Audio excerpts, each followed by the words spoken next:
Propofol, the trade name is Diprivan, Midazolam or Versed, dexmedetomidine or Presidex, ketamine, and fentanyl or Sublimase. Now let's see these medicines in detail.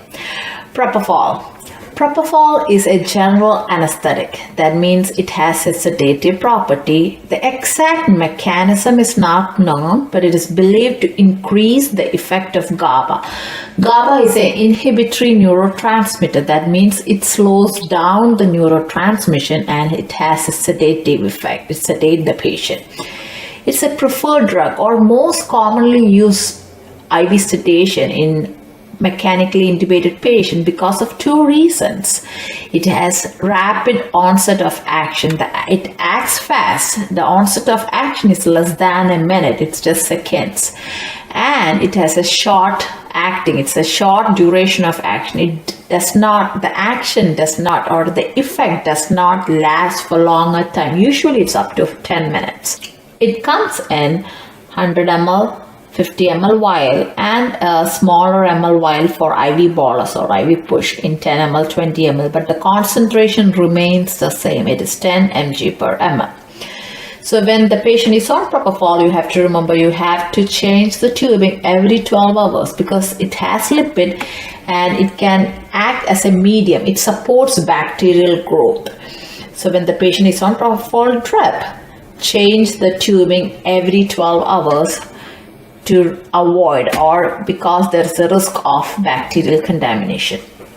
Now the dose. The bolus dose is 0.25 to 0.5 mg per kg. To give bolus dose or IV push, always follow the hospital policy because it has to be given by a physician or by an anesthesiologist. Or some hospital policies allows registered nurse to give IV bolus in presence of a physician or anesthesiologist. So regarding the bolus, continuous and titration, always follow the hospital policy and the patient order. Now if you have to start a drip on a patient who is mechanically ventilated, the drip rate starts from anywhere from 5 to 50 mics per kg per minute. It's weight based up to 50 mics. Certain hospital policy allows a higher doses up to 80 or more than 80, but it with orders. And if you have to titrate, you titrate by 5 mics and every 5 minutes.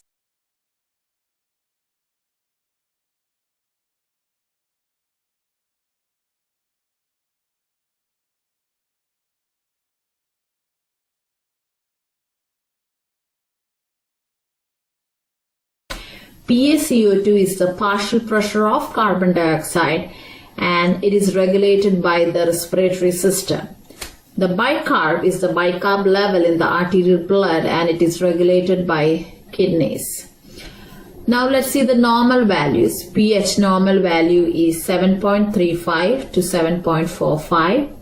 PaCO2 is 35 to 45 and bicarb is 22 to 26. So to interpret ABG, you have to memorize these three values. So if you can memorize, you can interpret ABG easily. So once more, pH is 7.35 to 7.45. PaCO2 is 35 to 45 and bicarb is 22 to 26. pH indicates whether the blood is acidotic or alkalotic. PaCO2 indicates or regulated by the respiratory, whereas the bicarb is regulated by the kidneys. So if the pH drops less than 7.35, it is acid. The pH is greater than 7.45, it is base. Now I'm moving to bicarb. If bicarb less than 22, it is acid, and if it is greater than 26, it is base or alkalosis. So remember, pH and bicarb goes in the same direction. Now I'm going back to carbon dioxide. If carbon dioxide less than 35, it is base or alkalosis, and carbon dioxide greater than 45, it is acidosis. So memorize.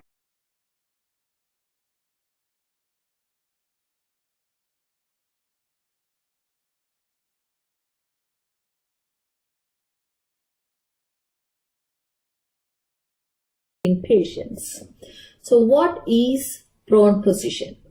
In prone position, patient is positioned with face down, laying flat on the stomach. And why do we prone patient, or what are the indications of prone position?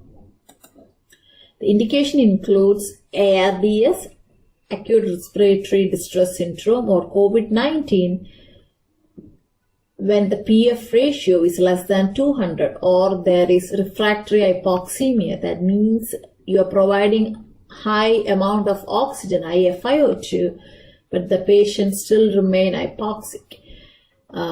It is the benefits of prone position is seen, or the better outcome of prone position is seen when you initiate proning, or when you encourage patient to prone as early as possible, or less than 48 hours of diagnosis. You also prone patient in certain surgical procedures where surgeon need access to the back, or surgeon need access to the dorsal area. Example, spinal surgery. In those cases, we do position the patient in prone. So now, before going into the benefits, you should know what is ventilation and what is perfusion of the lungs. So what is ventilation? Ventilation means the amount or the rate of air moving in and out of the lungs. And ventilation is abbreviated as V. Whereas perfusion is the rate or amount of blood that flows in and out of the lung. And perfusion is abbreviated as Q. So in order for a proper gas exchange or lung function, there should be ventilation and there should be perfusion. That means air should flow in and out of the lungs, and there should be adequate blood flow throughout the lungs. If there is ventilation and perfusion is not there, gas exchange may not happen. Same way, if there is blood flow, if there is perfusion, and if there is no ventilation, something obstructing the airway and there is no airflow, gas exchange won't happen. So for proper lung function or for proper gas exchange, ventilation and perfusion should match. So what is ventilation-perfusion mismatch? If you look at this diagram, you can see alveoli, and the blue color, the air is moving in and out of the lungs or in and out of the alveoli. And you can see the capillaries that surrounds the alveoli carries blood. So as the blood moves through the capillaries around the alveoli, gas exchange will take place. That means carbon dioxide moves out to the alveoli, oxygen moves in, and the carbon dioxide in the alveoli is exhaled out. So there is a gas exchange. So there is ventilation and there is perfusion. Now look at this alveoli where you can see the blood is flowing, but ventilation, the air is obstructed. So when the air is obstructed, but there is blood flow, the gas exchange, there is no gas exchange, or gas exchange is impaired. Same way, if there is airflow, you can see that there is airflow into the alveoli, but let's see a blood clotting, and there is no blood flow through the capillaries that surrounds the alveoli, gas exchange won't take place. That is called as ventilation-perfusion mismatch. So if there is a mismatch, remember there is impaired gas exchange, or gas exchange won't happen in the lungs. So how is ventilation and perfusion throughout the lungs? So the ventilation and perfusion is not even or not equal throughout the lung. If you divide the lung into 3 zones, zone A, the apex, and middle zone, and zone C is the base of the lung. If you take the alveoli in each zone, you can see the alveolar size decreases as it goes down. The alveoli at the apex is bigger, smaller, and at the base, it is the smallest. This is because of the high pleural pressure at the dependent area. If you compare this lung to a rubber band and you stretch the rubber band down, you know the lungs is elastic, and you stretch the rubber band down, definitely the size decreases as it goes down. Same way, the lungs is covered by pleural membrane, and the outer pleural membrane is attached to the chest wall. And consider it as a rubber band which is hanging down. There is more pressure towards the base, or in the pleural pressure, there is more pressure. As a result, the alveoli towards the bottom decreases the size. Even though the alveoli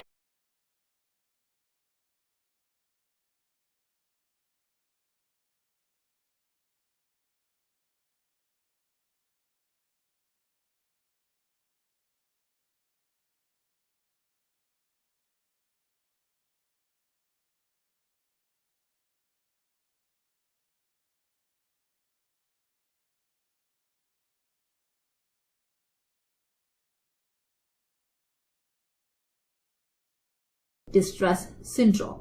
What happens in ARDS? It's a respiratory failure. It's due to damage to the alveolar capillary membrane that leads to accumulation of fluid in the alveoli. In this picture, you can see an alveolar sac. It is covered by the alveolar capillary membrane. And when there is a damage to the alveolar capillary membrane, protein-rich fluid accumulates in the alveoli. That leads to respiratory failure, that is ARDS. You can see a normal, healthy alveoli or alveoli sac surrounded by the capillary membrane, whereas in ARDS, you can see damage to the capillary membrane. As a result, fluid accumulates in the alveoli. If you look into the anatomy, so you know air enters the upper respiratory tract, enters the lower trachea, divides into bronchi, and each bronchus enters the lung. And in the lungs, bronchi further divides into secondary, tertiary bronchi, finally into bronchioles, and end up in alveoli sac. This is the end point of respiration. This alveoli sac has cluster of alveoli. You can see alveoli sacs, and each alveoli sac has cluster of alveoli. And the function of the alveoli is gas exchange. What is gas exchange? So the alveoli sac is surrounded by capillaries, and the alveoli provides oxygen to the blood, and carbon dioxide from the blood passes through the alveoli and it is exhaled through the respiratory system. This is known as gas exchange. So the alveoli helps in gas exchange. Now let's see what are the types of alveolar cells. There are three types of alveolar cell. First is type 1 pneumocyte or type 1 alveolar cell, type 2 alveolar cell or type 2 pneumocyte, and third is alveolar macrophages. What is the function of type 1? The type 1 alveolar cell, it helps in gas exchange. Now the type 2 alveolar cell helps to produce surfactant. What is surfactant? So when the air is exhaled out through the respiratory system, and the surfactant which is produced by the alveolar cells, it prevents alveoli from collapse. It decreases the surface tension and keeps the lung alveoli open. It prevents lung collapse. That's the function of the surfactant, and it is produced by the type 2 alveolar cell. Third is alveolar macrophages or alveolar macrophages. Alveolar macrophages helps in the immune system. When a foreign substance or foreign particle is inhaled into the alveoli, this macrophages ingest this foreign substance or foreign particle and helps in the immunity. Bronchi is inflamed and there is excess mucus production. It limits the airflow. What happens in emphysema?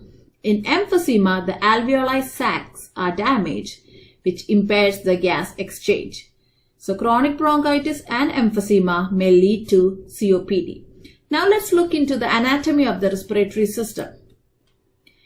Air enters the nose, moves into nasal cavity, throat, which is also called oropharynx, then into larynx, which is voice box, enters the trachea.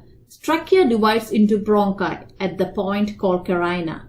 The bronchi enters each lung at the point called hilum. The bronchi further divides into secondary, tertiary bronchi, finally into bronchioles, and the bronchioles ends up in alveoli sac, which has alveoli.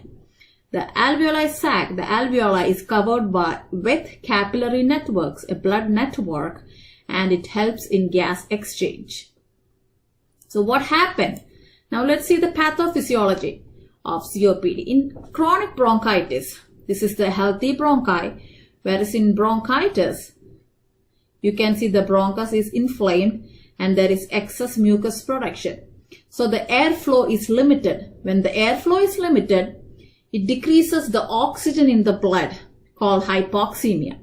So when hypoxemia happens, body tries to compensate it. What is compensate?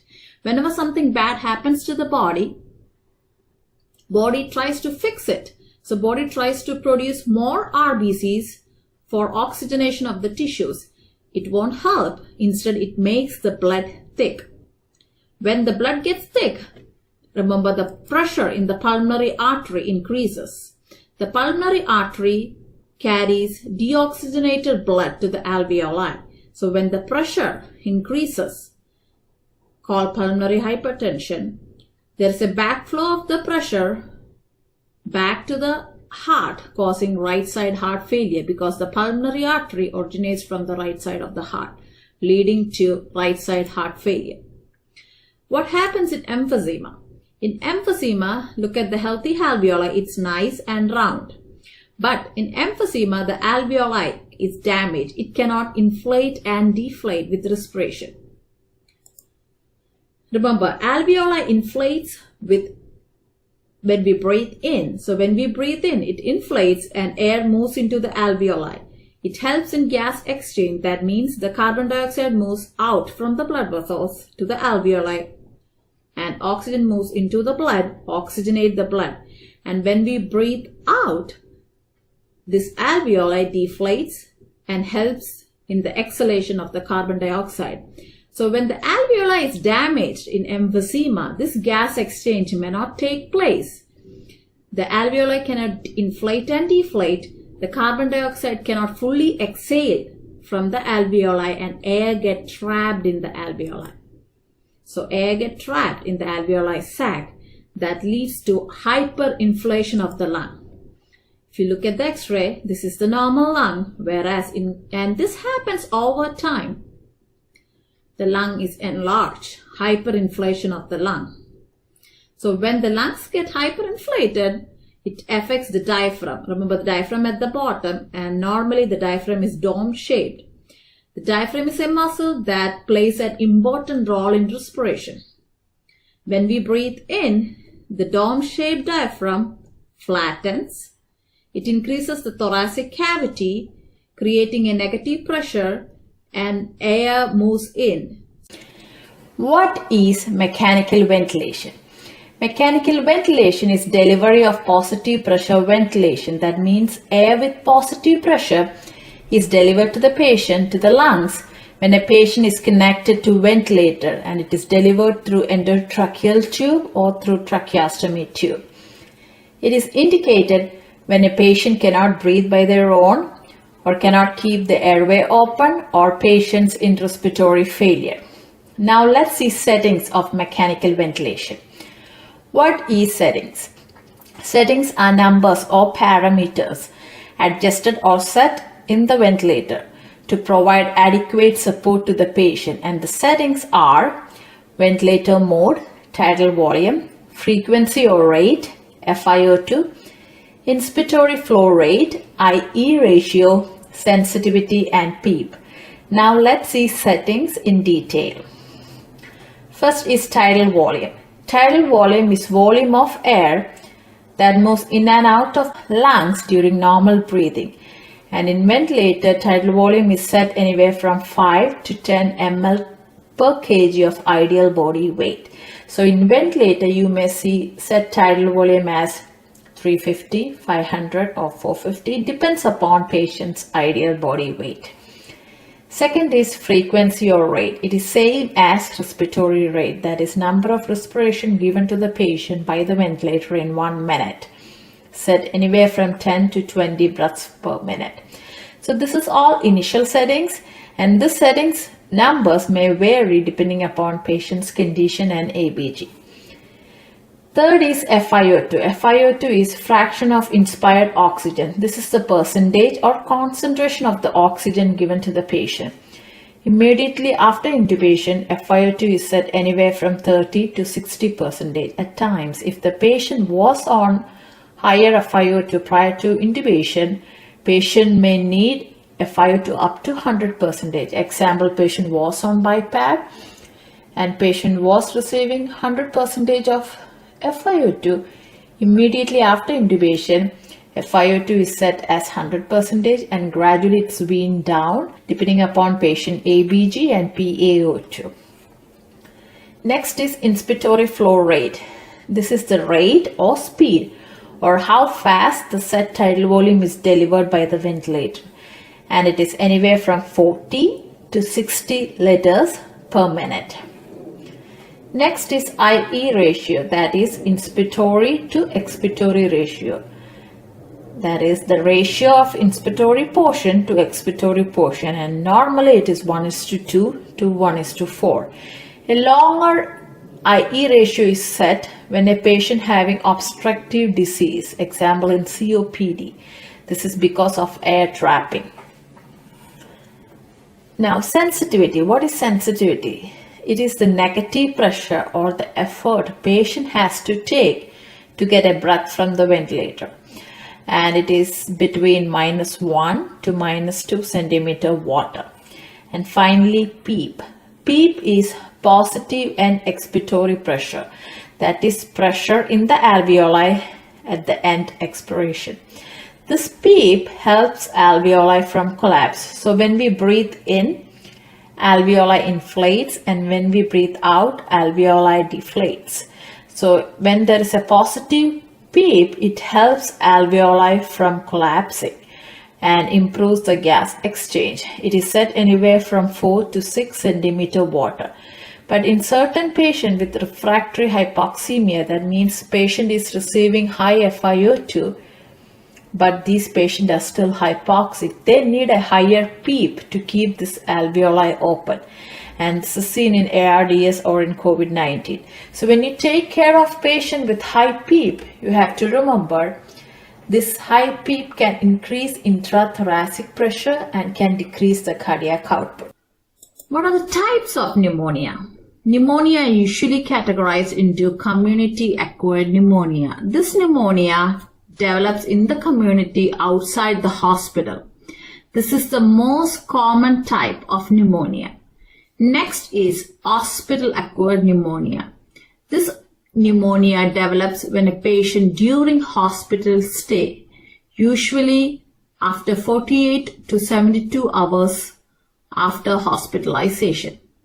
This is usually difficult to treat because the patients are already sick, and the bacteria that causes this pneumonia may be resistant to some antibiotic, which may cause longer duration of treatment and need stronger antibiotics.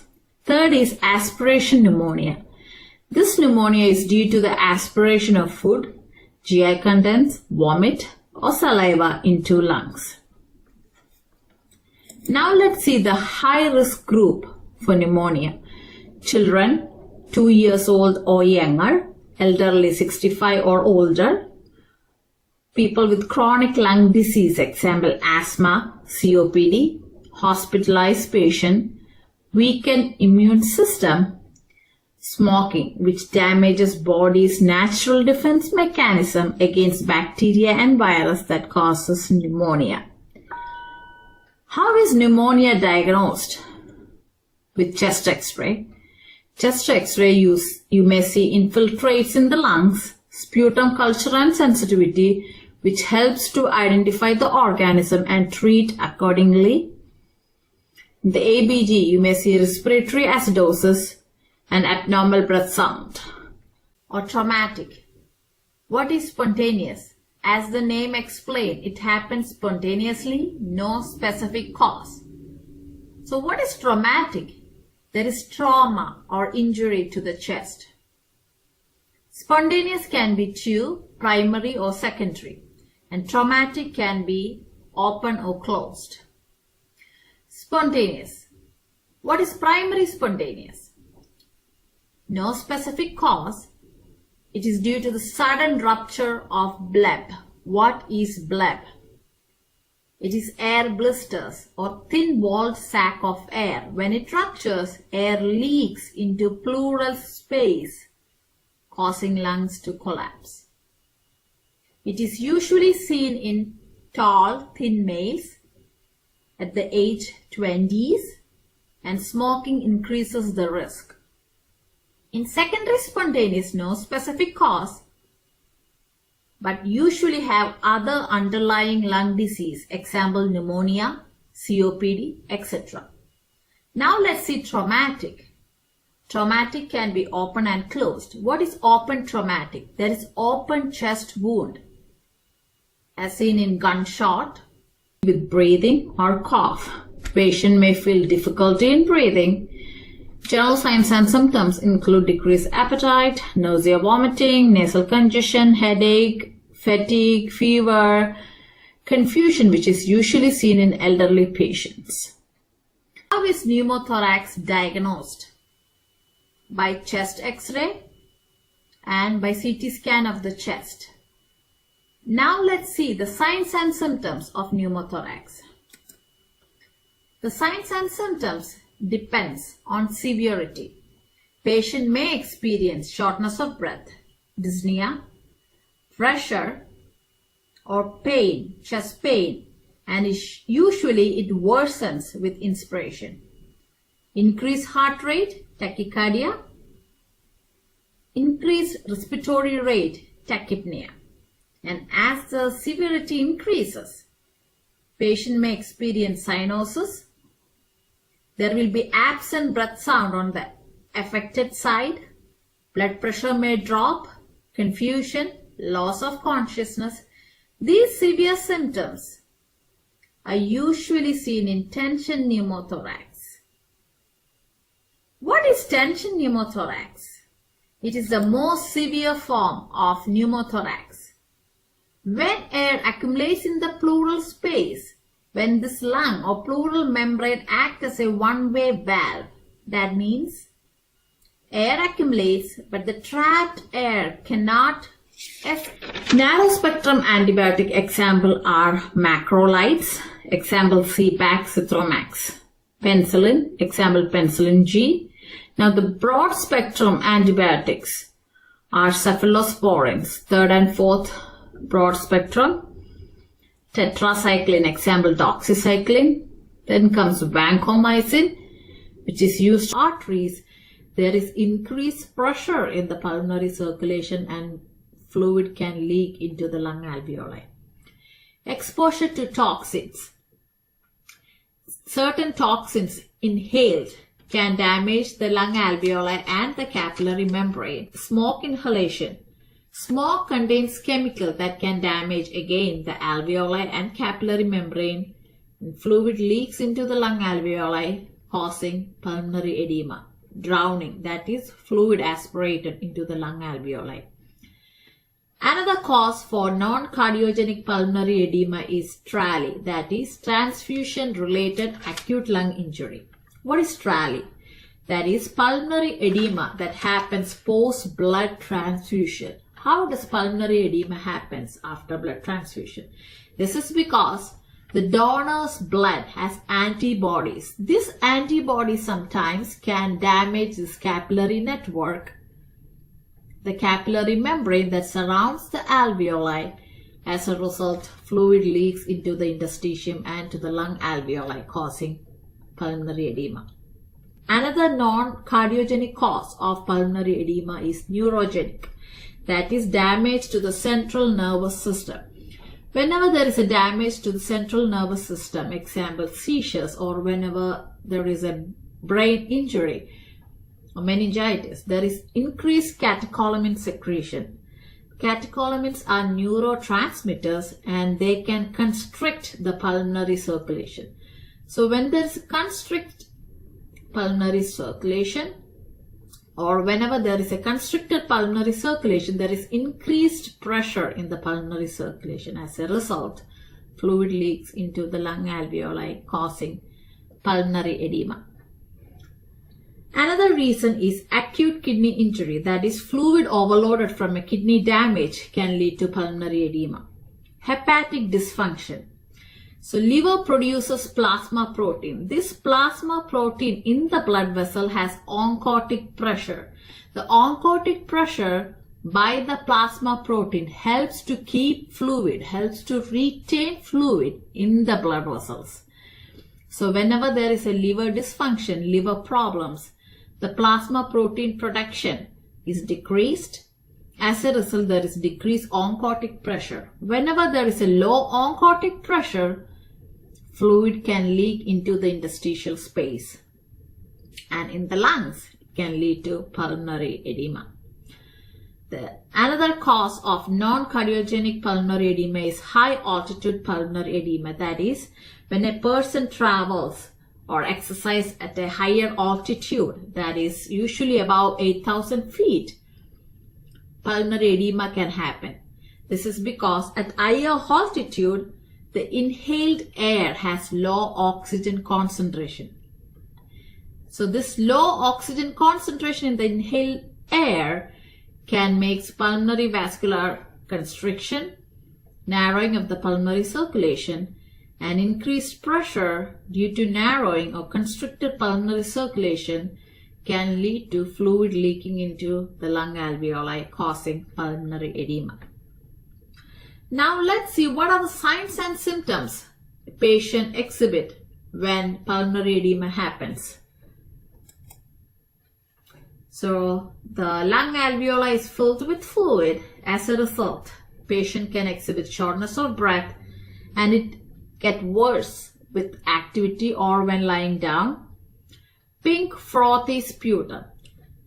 That's a classic sign of pulmonary edema.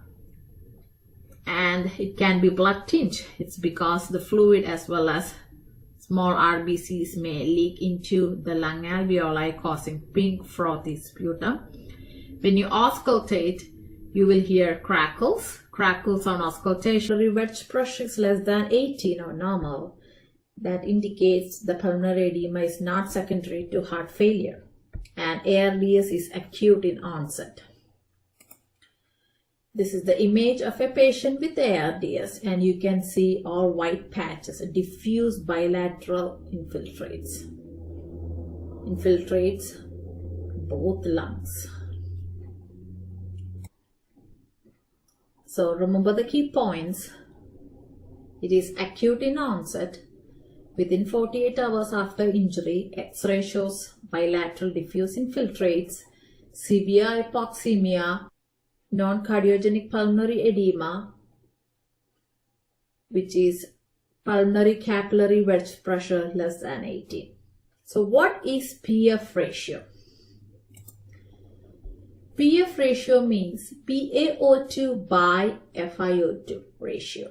What is PaO2? It's the partial pressure of oxygen in the blood divided by fraction of oxygen delivered. So it's a understanding that the patient oxygenation with respect to the oxygen delivered.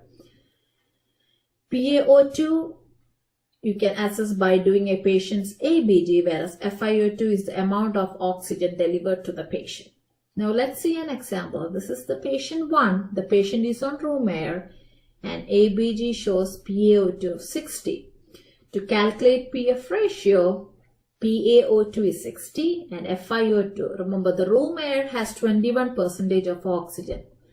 So 21% means 21 divided by 100, that is 0.21. So PF ratio is 60 divided by 0.21. It is 285. So the PF ratio of patient 1 is 285. Now let's look at the patient 2. The patient is on mechanical ventilation and ABG shows PaO2 of 90. Patient is receiving 50% of oxygen, FiO2 of 50 through mechanical ventilation. So the PF ratio is 90 divided by 0.5. 0.5 means 50 divided by 100, 0.5. 90 divided by 0.5, that gives 180. So the PF ratio is 180 in second patient. So remember, if PF ratio is less than 300, the normal should be always greater than 300. But if it is less than 300, there is lung injury, acute lung injury. And today we are going to learn about anatomy and physiology of the respiratory system. Now let's see the respiratory tract. Air enters through the nostril into the nasal cavity, moves into the pharynx, then into larynx. From larynx, it enters trachea. Trachea divides into two bronchi, and each bronchus enters the lungs, where bronchus gets divided into secondary, tertiary bronchi, bronchioles, and finally into alveoli. Looking into the respiratory tract, it is divided into upper and lower. Upper involves nostril, nasal cavity, pharynx, and larynx. And lower involves trachea, bronchi, bronchioles, alveoli, and lungs. Now let's look into each respiratory tract.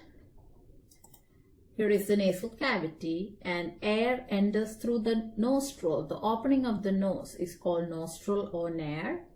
Through nostril, it enters into a cavity called nasal cavity. The nasal cavity is divided by nasal septum. Inside the nasal cavity, there is olfactory receptors. This olfactory receptor helps in the sense of smell. This nasal cavity also has ciliated cells, and the goblet cells and mucus gland produce mucus. So the cilia and the mucus helps to filter air from foreign particles as the air moves through the nasal cavity. It also warms and humidifies, that is, add moisture to the air. Through the nasal cavity, air moves into the pharynx. Pharynx is also called throat. It is divided into nasopharynx, oropharynx, and laryngopharynx. Pharynx close to the nasal cavity is called nasopharynx. Close to the oral cavity is called oropharynx, and close to the larynx is called laryngopharynx. Pharynx is a common passageway to both food and air. So through the pharynx, air enters into larynx. Larynx has two cartilage, thyroid cartilage and cricoid cartilage, the accessory muscle and barrel chest appearance. Now let's see what are the causes of COPD. COPD is mainly caused by inhalation of harmful irritants. One of the major cause is smoking. But it is also seen in non-smokers, people who are living in area where there is high air pollution, and the chronic exposure to this can also lead to COPD. Also, people who inhale harmful fumes or in workplace exposure or inhalation of harmful chemicals can also lead to COPD. Also, there is a genetic cause, deficiency of alpha-1 antitrypsin. This is a protein produced by the liver, and it protects the lungs from the inflammation caused by the harmful irritants or from infection. So when there is a deficiency of alpha-1 antitrypsin, it can also cause COPD. Now let's see the signs and symptoms of COPD. Remember, the signs or symptoms vary from mild to severe. This is irreversible. What is irreversible means? It's not curable, but it is treatable. The bronchus enters the left lung. The bronchus enters the lung and further divides into secondary, tertiary bronchi, bronchioles, and finally into alveolar sac. This is the picture of alveolar sac, which has cluster of alveoli. This is the end point of respiration, where the gas exchange takes place. You can see the picture of alveolar sac, and it is surrounded by capillary network. This is the right lung, left lung, and the lungs are divided into lobes by fissures. Right lung is divided into 3 lobes, whereas left lung is divided into 2 lobes, 1 and 2. Lungs are covered by a membrane called pleural membrane. It's a picture of the lung, and it is covered by 2 membranes called pleural membrane. It is made up of outer parietal and inner visceral. So the space between these 2 pleural membranes is called pleural space. There is small amount of fluid in pleural space called pleural fluid. This fluid acts as a lubricant as these 2 membranes, outer parietal and inner visceral, glide during inspiration and expiration. Now let's see the gas exchange, which is the primary function of the respiratory tract. You can see the picture of the alveoli sac with cluster of alveoli, and it is surrounded by capillary network. Remember, the pulmonary artery is the only artery that carries deoxygenated blood. It originates from the heart. So the pulmonary artery carries deoxygenated blood as it goes through the capillaries that surrounds the alveoli. Oxygen moves in. When oxygen moves in, the blood gets oxygenated. And carbon dioxide also include oxygen therapy. Oxygen is delivered to keep oxygen, SpO2, in this patient between 88 to 92%. Why a low rate of 88 to 92? Usually in COPD, we give oxygen in a low rate, 1 to 2 or 1 to 3 liters. The reason is this patient has a hypoxic drive. That is, these patients are used to low oxygen in the blood, and this low oxygen stimulates the patients to breathe. So if we give high oxygen to keep SpO2 of 100, it is going to reduce their need to breathe. So they hypoventilate and carbon dioxide may increase. So delivering oxygen in a low rate, 1 to 3 liters, to keep SpO2 between 88 to 92%. Also, adequate nutrition. Patients with COPD may not tolerate large or heavy 3 meals per day. The reason is large meals pushes the abdomen, pushes the diaphragm and compress the lung. So for COPD patient, encourage small, frequent, high protein meals. And finally, teach the COPD patient the breathing exercise. There are 2 breathing exercises that help this patient. One is pursed lip breathing. Second is diaphragmatic breathing. What is pursed lip breathing? Tell the patient to inhale slowly through the nose and exhale through pursed lip, like blowing out a candle. How does it help? It slows down and reduces the work of breathing. It keeps the airway open for a longer time so the lungs can get rid of more trapped air. Another sedation is ketamine. It is a NMDA receptor antagonist. That means it inhibits the action of NMDA and causes it has analgesic property and anesthesia property. It sedate as well as control the pain.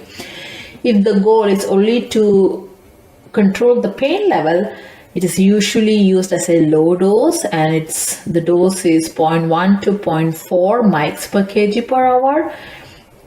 If it is a bolus, or if it is for anesthesia to sedate the patient, a bolus can be given 0.1 to 1 mg per kg and a continuous drip of 8 to 25 mg per hour. Now the side effect. It can cause hallucination, delirium, monitor for that. Another side effect, it increases the sympathetic stimulation. So it can increase the heart rate and increase the blood pressure. This is one of the side effects you can distinguish from other sedation. Most of the sedation can drop the heart rate, can drop the blood pressure or respiratory depression. Whereas in ketamine, you will see increased heart rate, increased blood pressure with sympathetic stimulation. It has to be very careful when you use patient in head injury because it has a side effect of increasing ICP. So monitor the neurostatus. Now the last medicine is fentanyl or sublimase. It is an opioid class. It has analgesic property. It controls the pain level. What you have to remember is it's 100 times stronger than morphine. It's a stronger opioid. But it also has a CNS depressant, so monitor for respiratory depression. That's the most commonly seen side effect. If you want to give a bolus for a breakthrough pain, it is 25 to 100 mics, or for a drip, 25 to 50 mics per hour, and you can titrate 25 mics every 30 minutes. Side effect, monitor for respiratory depression, monitor the respiratory status and the pulse ox. Hypertension, usually it's BP neutral, but if with higher doses, hypertension can occur. If you need to give a reversal or antidote for opioids is Narcan. Now, what are the key points when you sedate the patient in or when you use sedation in mechanically ventilated patients? You have to monitor the vital signs. Because all the sedation, if the patient is over sedated or deeply sedated, it can always lead to hemodynamic instability. Monitor the vital signs. And when you titrate, follow the hospital policy. Before learning preload and afterload, you should know what is cardiac output, because preload and afterload can affect the cardiac output. So what is cardiac output? It is the output of the heart, or blood volume, the blood pumped by the heart in 1 minute. So normally the heart pumps around 4 to 8 liters of blood in a minute. So cardiac output is the volume of blood pumped by the heart per minute, and it is 4 to 8 liters per minute. You get cardiac output by multiplying stroke volume into heart rate. So remember the formula, cardiac output is CO is equal to stroke volume into heart rate. What is stroke volume? It is the volume of the blood pumped by the heart in 1 heartbeat. So that you multiply with heart rate, that is number of beats per minute, you get the cardiac output. So when stroke volume increases, cardiac output increases. And when stroke volume decreases, cardiac output decreases. So the cardiac output is affected by the stroke volume. Now let's see what are the factors that can affect the stroke volume. Stroke volume is affected by 3 factors: preload, contractility, and afterload. So the preload and afterload can affect stroke volume, which affects the cardiac output. Now let's see what is preload and what is afterload. What is preload? So remember, the heart receives deoxygenated blood from the systemic circulation into the right side of the heart, and the blood flows into the right ventricle. So to accommodate or to fill this blood, what happens is the ventricle expands or the ventricle stretch, because now the blood is coming to the right side of the heart. The ventricles expands to fill or to accommodate this blood. So preload, before loading, remember the word. So that is the ventricular stretch at the end of diastole. Why at the end of diastole? Because blood filling happens in the ventricle during diastole. So at the end of diastole, the ventricle expands to accommodate the blood coming from the systemic circulation. So that is, and preload is equal to the volume of blood received by the heart. The more volume the heart receives, the more stretch the ventricle has to do to accommodate the blood. So the preload is equal to the volume of blood received by the heart, and you define preload is the ventricular stretch at the end of diastole.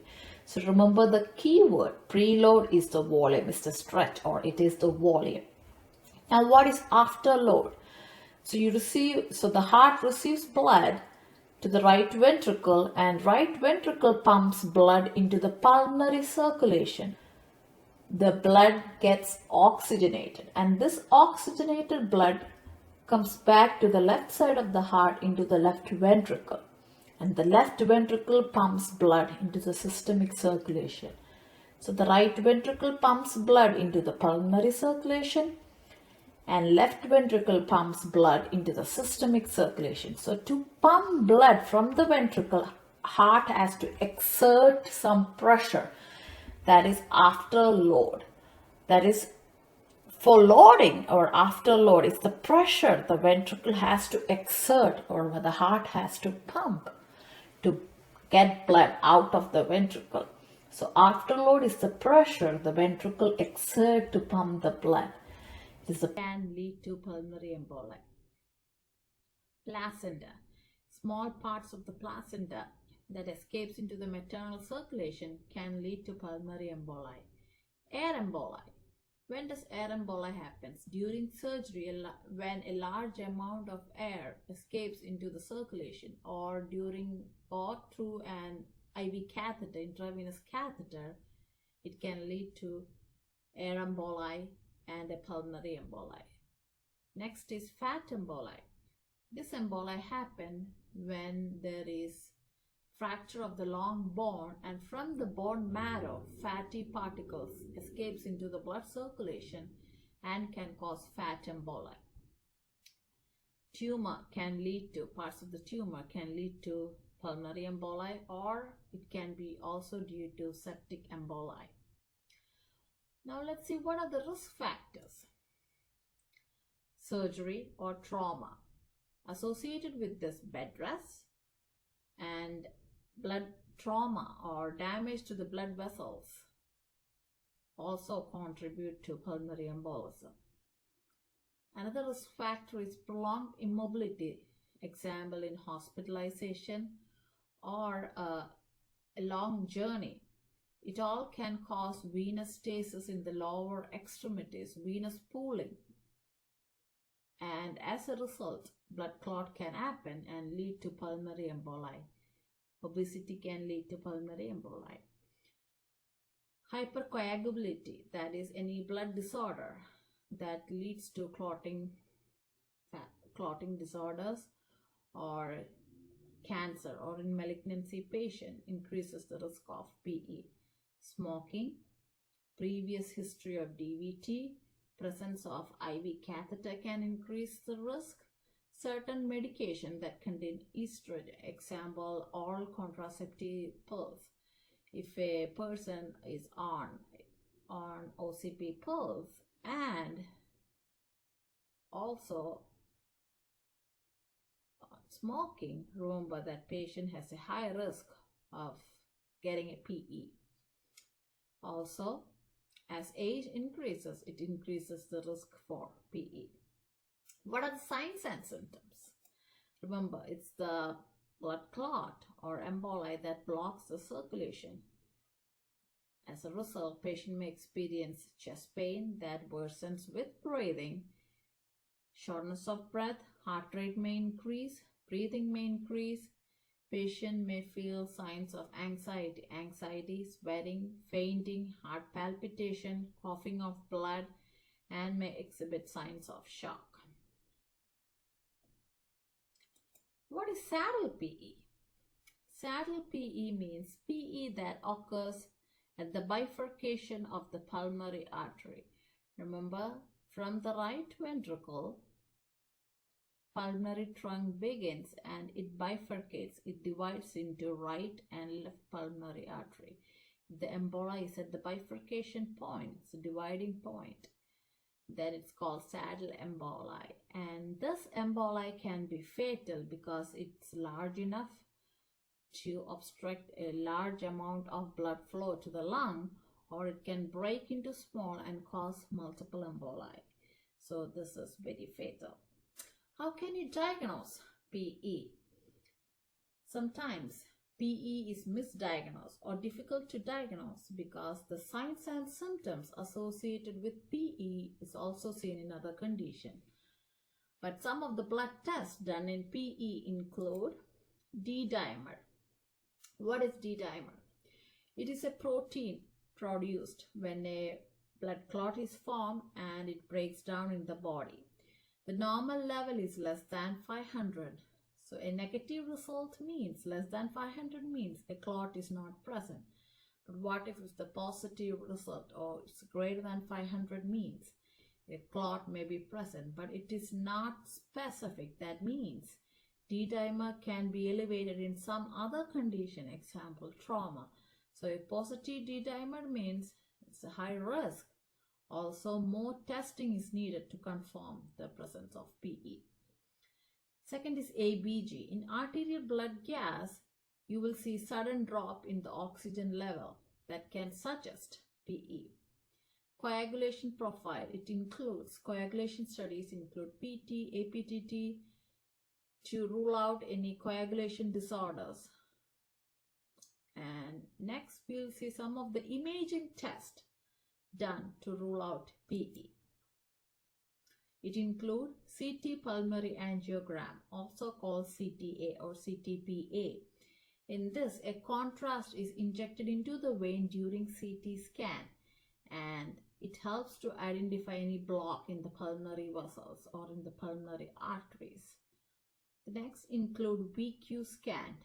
VQ scan means it's ventilation-perfusion lung scan.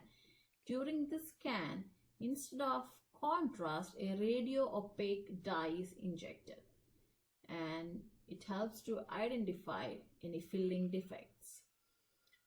Usually this test is preferred when CT pulmonary angiogram cannot be done or when it is contraindicated. Example, if a patient is allergic to the dye, contrast, you cannot do CT angiogram. Or if it is a renal patient in acute renal failure, because this contrast used for CT angiogram is renal toxic, it can damage the kidneys. So if the patient has, or the patient is in renal failure or allergic to this contrast, then the preferred method is VQ scan. Other tests involve pulmonary angiography. It includes a catheter is inserted into the large vein in your leg and is threaded to the heart through the pulmonary artery. Left ventricle pumps blood into the systemic circulation. So to pump blood from the ventricle, heart has to exert some pressure, that is after load. That is for loading or after load is the pressure the ventricle has to exert or the heart has to pump to get blood out of the ventricle. So afterload is the pressure the ventricle exerts to pump the blood. It is the pressure or the resistance the heart has to overcome to eject blood. So the key point is afterload is the pressure. So remember two key words so you can remember the idea of preload and afterload. Preload is the volume and afterload is the pressure. So when the heart receives blood, the ventricles stretch. So the preload is the ventricular stretch at the end of diastole, and it is equal to the volume. Whereas afterload is the pressure the ventricle has to exert to pump blood. So afterload is the pressure, preload is the volume, and afterload is the pressure. So the key word is preload is the volume and afterload is the pressure. Now let's see what are the factors that can affect preload and afterload. Preload. Now let's see what increases the preload. IV fluids. So you are giving more fluids to the patient. What happens when you give more fluids? The blood volume increases. There is more blood volume, more blood comes back to the right side of the heart. So more volume, the preload increases because preload is volume. Second is sympathetic nervous system stimulation. What happens in sympathetic nervous system stimulation? When there is stimulation, vasoconstriction happens. That is constriction of the blood vessels. When the blood vessel constrict, blood from the peripheries or blood from the organs comes back to the right side of the heart because the blood vessels are narrowed. So there is more volume coming. There is more venous return to the right side of the heart. More volume, again the preload increases.